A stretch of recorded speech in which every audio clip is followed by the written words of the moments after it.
Now, once you've signed up to Binance, the most important thing of all, before you even start doing anything, is to confirm your personal verification and information.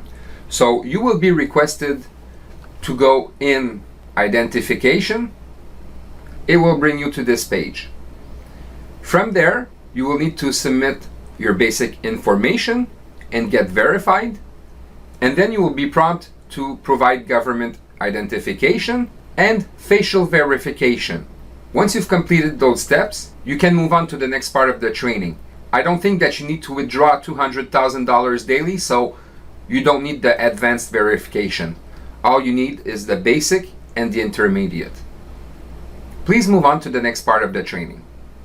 So the first thing you should be doing when you open your Binance account, whether it's Binance US or Binance.com, is to go in security and do your settings. Now, the most important ones you need to take care of is the Google authentication. The Google authentication, you just need to go on your mobile phone in your app section and download the Google authentication tool. And then you just follow the instructions that are here. It's very simple to do. And then you want to do the same thing for your SMS authentication. So basically, you're going to have a code that goes to your Binance, to your phone. So this will add an extra layer of security. As for the email address, especially if you're going to be using money wires or electronic wires or bank transfers, call it what you want, I would suggest you use the same email that you use with your bank. And last but not least is the anti-phishing code.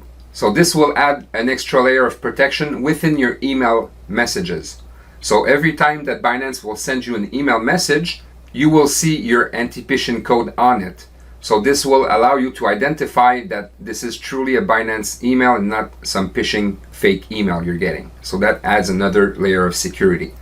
So once you've added your Google authentication, your SMS authentication, and your anti-phishing code, and made sure that your email address matches your bank email, then you're ready to start buying crypto. Please move on to the next part of the training. Okay, so for you to be able to buy coins, you're going to need to convert your country's fiat into one of these following coins here. But most people use USDT coins. The USDT is what we call a stable coin. It's the closest one to the US dollar. So if you want to trade $1 for $1, for example, USDT is your best alternative. Now, in order to buy crypto, all you need to do is click the Buy Crypto tab. You could buy with credit card in some countries, not all of them. But if you cannot buy with your credit card, most of the time you could do it through P2P trading. So P2P trading is bank transfers basically. So me personally, I'm in Canada, so I use the P2P trading. So once I click here, basically, I make sure that I'm in USDT. I select my country's currency. I enter the amount of money. So for example, I could want to buy $1,000 Canadian and convert it to USDTs. And the payment option in my case is Interact Transfer. It's basically a bank transfer.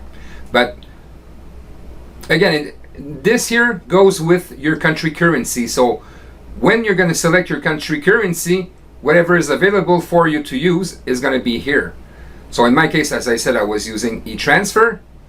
So here, for one USDT, I would need to pay $1.25 in this case.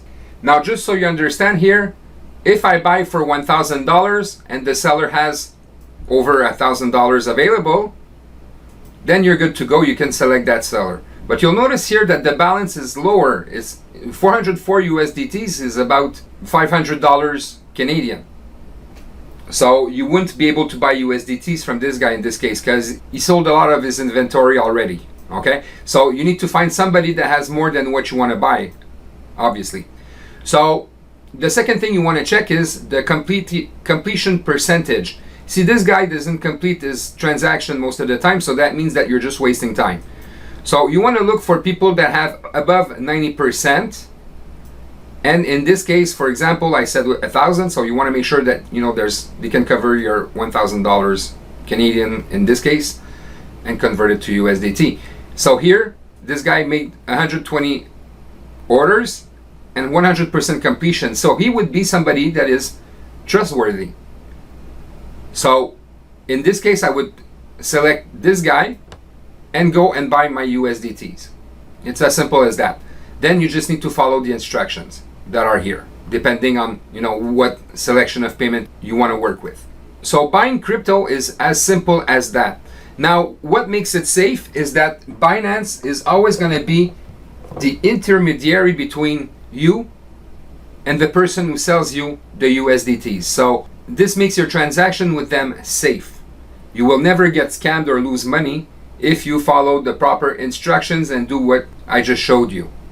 Now again, the payment method could be different from one country to the other. The banks are different from one country to the other.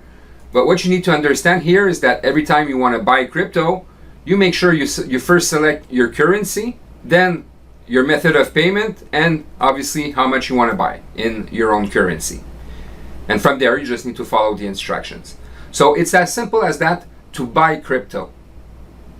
And when you're going to have USDT, that's when you're going to be able to buy coins. And I'm going to show that to you in the next video. Please move on to the next part of the training. Now, I just wanted to show you how easy it is to buy coins when you have USDTs. So all you need to do is go in Markets, then click Fiat Markets, select USDT, and from there, you have your coins that you could buy. There's a ton of them. I think there's more than 400 of them that you could buy. Okay, so later during this training, I'm going to show you how to spot good opportunities. But for now, I just want to show you how easy it is to purchase some coins. So let's say, for example, I want to buy Bitcoin. I just need to click on this. It's going to open the price chart.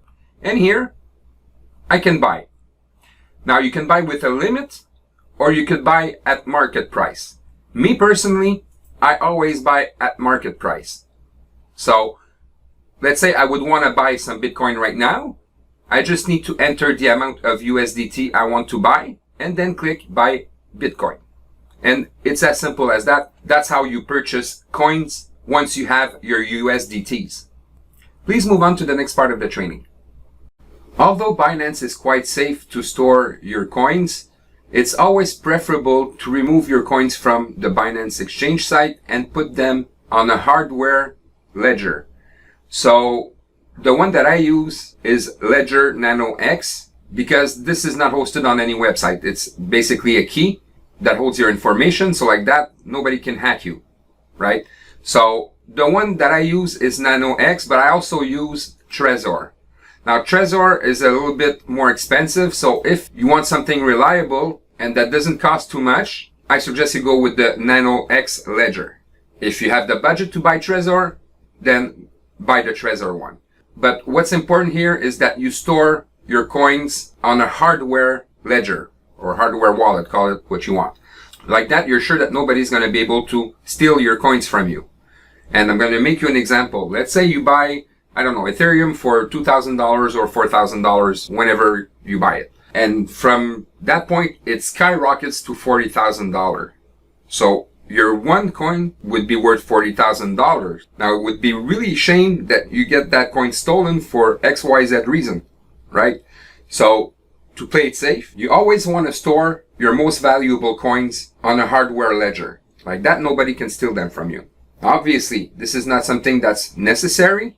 You could always leave your coins in Binance, but there's always a risk that Binance gets hacked one day, and it would be really a shame that you lose your coin over this. And especially, you know, if ever there were to be a hack, it's going to be when coins are going to be at their highest, right?